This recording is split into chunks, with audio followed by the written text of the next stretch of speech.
وهي تحلى لمة رمضان وسفرة رمضان بدون مخللات؟ لأ طبعًا، هنعمل مع بعض شوية لِفْت على قد الإيد، وعايزة أقول لِك أحلى وأطعم مليون مرّة من أي شوية تُرشي ممكن تعمليهم.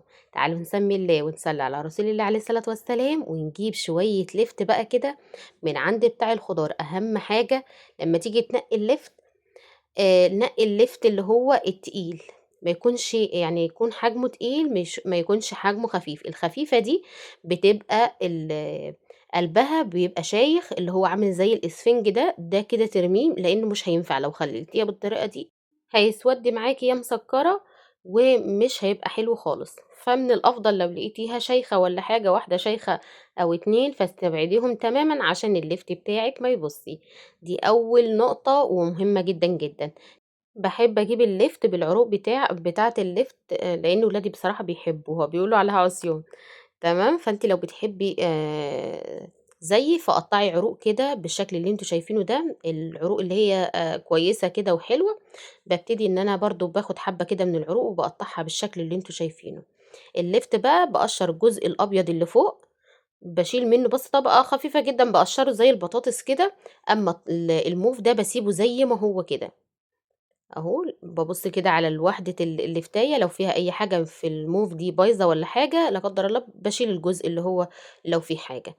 تمام، يبقى كل حاجة ركّزي فيها واعملي أحلى شوية لِفْت يا سِت الكل من إيديكِ.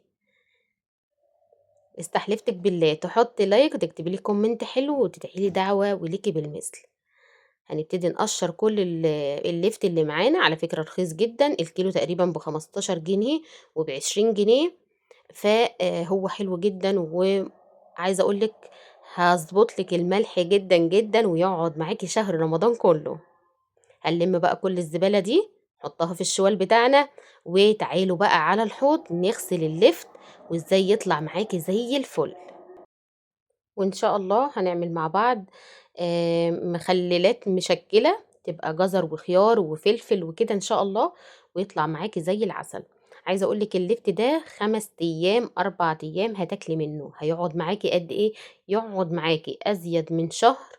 عايزة أقول لِك هيبقى مقرمش وزي الفل، ومن أول واحدة لآخر واحدة حقيقي اللهم بارك، ولا هينعم معاكِ أو يطرى أو يسوَد أو أي حاجة.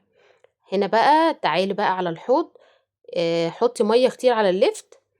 تمام، وسيبيها لمدة 10 دقايق، لمدة 10 دقايق، ربع ساعة، 20 دقيقة، وتعالي بقى اغسلي الليفت هينزّل كل الطينة اللي فيها. بُصّي، بادعك كويس جدًا كده أهو، بتنزل كل الطينة اللي فيها، وتدعكيها كويس جدًا، ولو عندِك فُرشة بتاعة خضار ما فيش مشكلة اغسليها ويبقى زي الفل. شُفتِ الطينة قد إيه اللي كانت في الليفت؟ تمام، هاغسل بقى على طول تحت مَيّة جارية بالشكل ده كده. عايزة أقول لِك بُصّي ما شاء الله اللهم بارك، شكل الليفت يفتح النِفس وهو بيتغسل، بيزيّق تحت إيديّا من النضافة. لازم آآ تغسليه كويس جدًا لغاية ما المَيّة بتاعته تبقى كإنها لسه نازلة من الحنفية. تمام، تعالوا بقى نجيب القطّاعة دي أو بالسكينة أي تقطيعة بقى أنتِ حاباها. أنا هاقطّعها بالشكل ده كده أهو، التقطيعة دي حلوة جدًا و جميلة كإنِّك شارية الليفت كده من برّه. على فكرة القطّاعة دي مش غالية، تقريبًا كنت جايباها ب15 جنيه أو 12 جنيه من رنين. هاقطّع بقى التقطيعة دي كلّها. بُصّي ما شاء الله، آآ الليفت معايا أبيض ونضيف وزي الفل. في الوقت ده كنت جهّزت 5 لتر من المَيّة، وهاقول لِك لتر المَيّة بياخد 3 معالق من الملح.